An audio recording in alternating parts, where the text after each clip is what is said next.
पूर्ण 5 ते 6 दिवस झाले आणि आपल्या मेन चॅनलवरती एकही व्हिडिओ टाकलेला नाही आहे.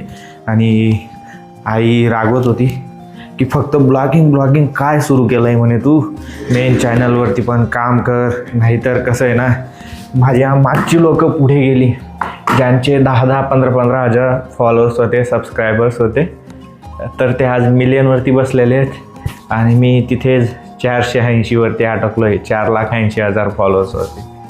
आणि याचं कारण म्हणजे मी इरेग्युलर असतो, कन्सिस्टन्सी माझ्या कामात नाही आहे आणि ही सर्वात मोठी माझी चूक आहे. आणि ही चूक मी रिपीट करणार नाही मला वाटतं 2026मध्ये. आणि त्यासाठी खूप मेहनत घ्यावी लागेल. काहीतरी करायचं आहे तर मेहनतशिवाय पर्याय नाही.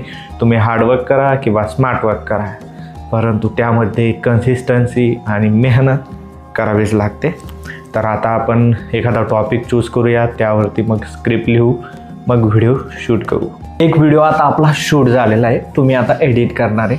आणि जसं की मी तुम्हाला सांगितलेलं होतं की मी तुम्हाला पण शिकवणार आहे की व्हिडिओ कसा शूट करायचा, कसा एडिट करायचा, कोणकोणत्या गोष्टी आहेत. जर तुम्हाला क्रिएटर व्हायचं असेल तर या गोष्टी मी विचार करत होतो की आपल्या ब्लॉग चॅनलवरतीच टाकायचं. परंतु ब्लॉगिंगमध्ये या टेक गोष्टी येऊन जातात, तर या टेक गोष्टी मिक्स करणं मला आवडत नाही आहे. तुमचं काय म्हणणं आहे ते तुम्ही कमेंट करून सांगू शकता, कारण ब्लॉगिंगमध्ये मी फिरायचं किंवा मी काय करतो या गोष्टी मी तुम्हाला दाखवतो. पण जर तुम्हाला शिकायचं असेल तर यासाठी आपलं टेक तिरमले म्हणून यूट्यूब चॅनल आहे, त्यावरती मी हे व्हिडिओ टाकण्याचा विचार करतो आहे.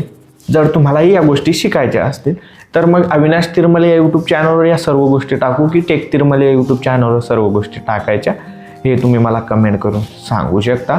तसेच मी कोणत्या ॲप्समध्ये एडिट करतो, मी कशामध्ये एडिट करतो, कसे एडिट करतो, कसे शूट करतो, कशी स्क्रिप्ट लिहितो, या सर्व गोष्टी. त्याचबरोबर खूप जणांचा प्रश्न असतो, जर मी लाईव्ह आलो तर खूप जण विचारता की तुम्ही महिन्याला किती कमवता. आता हा प्रश्न डायरेक्टली विचारणं कसं वाटतं ना, तुम्ही महिन्याला किती कमवता किंवा तुमचं वय काय आहे, हे 2 प्रश्न कधीच कोणाला विचारायचे नसतात, असं तुम्ही ऐकलंच असेल. त्यामुळे मी तुम्हाला हे सांगू शकतो की तुम्ही महिन्याला किती कमवू शकता आणि कितीपर्यंत कमवू शकता, आणि ते मी तुम्हाला शिकवू शकतो. आवडलं ना? त्यामुळे जा यूट्यूबमध्ये सर्च करा टेक तिरमले, चॅनलला सबस्क्राईब करा, फेसबुकमध्ये सर्च करा टेक तिरमले, फॉलो करा, आणि इंस्टाग्राममध्ये सर्च करा टेक तिरमले, ते पण फॉलो करा. त्यानंतर व्हॉट्सअप चॅनल्समध्ये सर्च करा टेक तिरमले, चॅनलला फॉलो करून घ्या, आणि टेलिग्राममध्ये सर्च करा टेक तिरमले, तिथे पण चॅनल जॉईन करून घ्या, कारण सर्व ठिकाणी आपण ही माहिती टाकत असतो. तर मी तेवढा आता व्हिडिओ एडिट करतो. तर मी आलो आहे आता भाजीपाला मार्केटमध्ये. इथे जवळच 300-400 मीटर अंतरावर आहे आपल्या रूमपासून. तर या ठिकाणी आहे ना फ्रेश भाजीपाला भेटत असतो, कारण बाकी जी विकणारी मंडळी आहे तर ते शेतकरी बंधू असतात आणि बाकी जे प्रायव्हेट मार्केटमधून घेऊन विकत असतात. भाजीपाला फ्रेश असतो आणि दररोज मी थोडंफार वॉकिंगला आलो का इकडे येऊन जातो. जी वस्तू आवडली तर ती मी घेऊन जात असतो. आज पण फक्त दूध घ्यायचं होतं, परंतु वाटाणे वाटले, वाटाणे घेतले, त्यानंतर कढीपत्ता आईने सांगितला तर तो घेऊन चाललो आहे आता. आणि आमच्याकडे कसं असायचं शिरपूरला सोमवारी, किंवा जेव्हा बाजार राहायचा, सोमवारी बाजार असतो शिरपूरला, तेव्हाच जायचो, किंवा मी एक दिवस आड जायचो शिरपूर.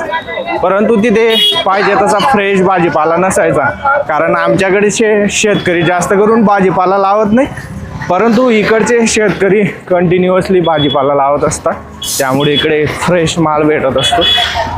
तर इकडचा भाजीपाला असा वाटतो ना की किती घेऊन जायचं आणि किती नाही, परंतु मग डेली एक फ्रेश भाजी मी इथं घेऊन जात असतो.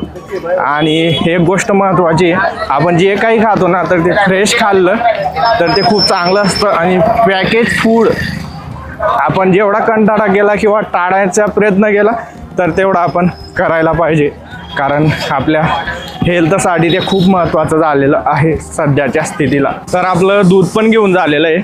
आणि इकडे नाशिकमध्ये ना दूधचा सर्वात मोठा प्रॉब्लेम आहे, कारण एवढे जण दूध विकतात, ते डेअरीवाले असतील किंवा स्वतः गाय म्हशीचे मालक असतील, तर त्यामध्ये ना तुम्हाला कोणाच्या याच्यात पाणी सापडेल, कुठे केमिकल सापडेल. आणि आपण कसं खेड्यागावाचे लोक, तर आपले जे नंदूभाऊ होते त्यांच्याकडून आपण घ्यायचो. आणि इथे ओरिजिनल कोणतं आहे डुप्लिकेट कोणतं आहे हे समजणं सुद्धा खूप कठीण आहे. एवढं बेकार काम आहे. कारण तुम्हाला जर तुम्ही घ्यायला आले दूध इकडे मार्केटमध्ये किंवा रस्त्यावरती तर जागोजागी 100 मीटर 50 मीटर अंतरावर तुम्हाला कोणी ना कोणी सापडेल.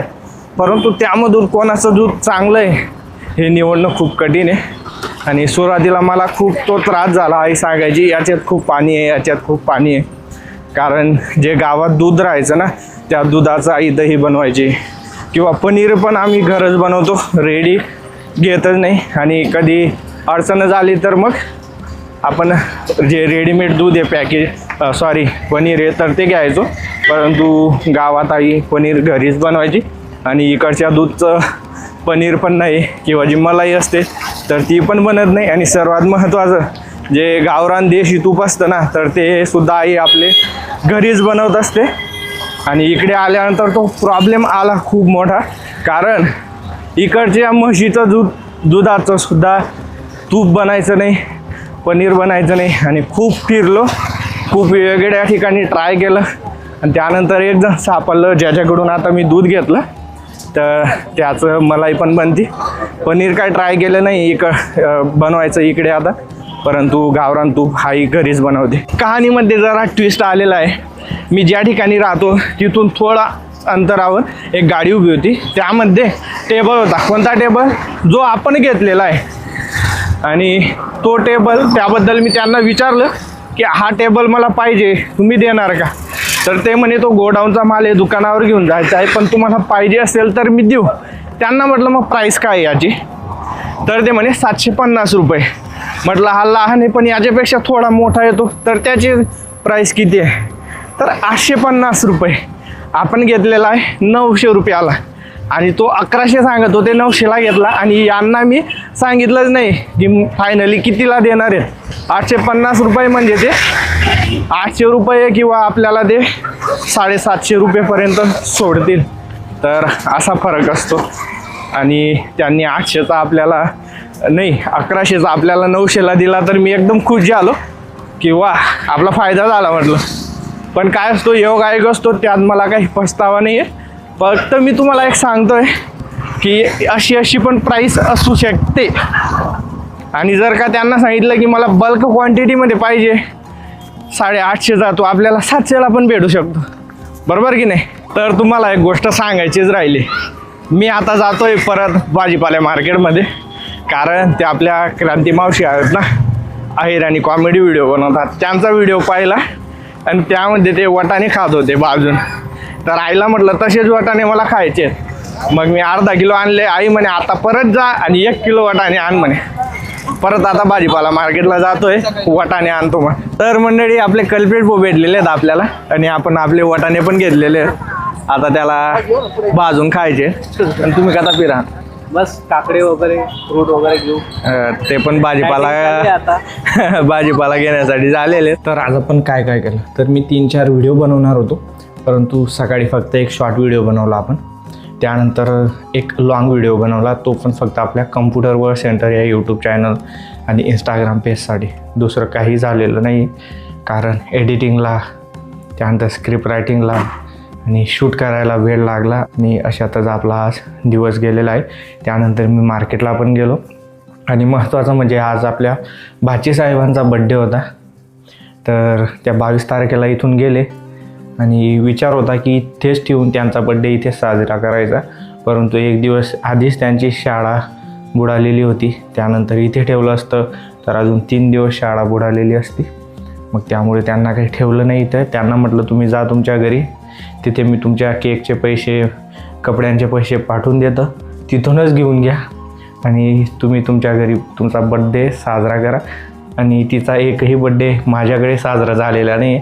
आपले जे भाचेसाहेब आहेत साई, तर त्याचे 2 बड्डे आपण आपल्याकडे साजरा केले, पण माहीचा एकही बड्डे आपण आपल्याकडे साजरा केलेला नाही आहे. पण योगायोग किंवा वेळच तसा होता. परंतु साई त्याच्या आईसोबत जायचं नाही म्हणत होता आणि तो त्याच्या घरी गेल्यानंतर तिथे तो आता माझ्यासोबत बोलत नाही. कारण त्याचं अशी गंमत आहे, तो इकडे आला म्हणजे त्याला वाटतं इकडेच राहायचं आणि तिकडे गेला म्हणजे त्याला वाटतं तिकडेच राहायचं. कारण तो शेवटी लहान आहे आणि कपडे घेत असताना एवढा आनंद झाला त्यांना दोघांना, तर खूप मस्ती करत होते. आणि आता ते आय थिंक बड्डे साजरा करत असतील आणि त्यांनी जर का काही फोटो वगैरे पाठवले तर लावून देऊ तुम्ही व्हिडिओला, किंवा त्यांनी व्हिडिओ पाठवला तर तो व्हिडिओ आपल्या या ब्लॉगला अटॅच करतो.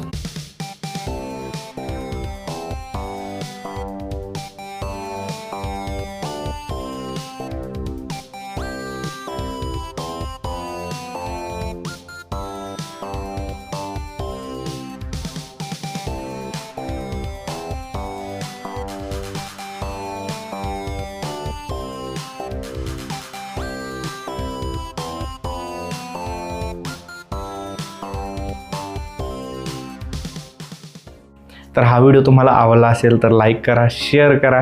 काही चूक झाली असेल तर कमेंट करा, काही सजेशन द्यायचं असेल तर ते सुद्धा कमेंट करा. बाय.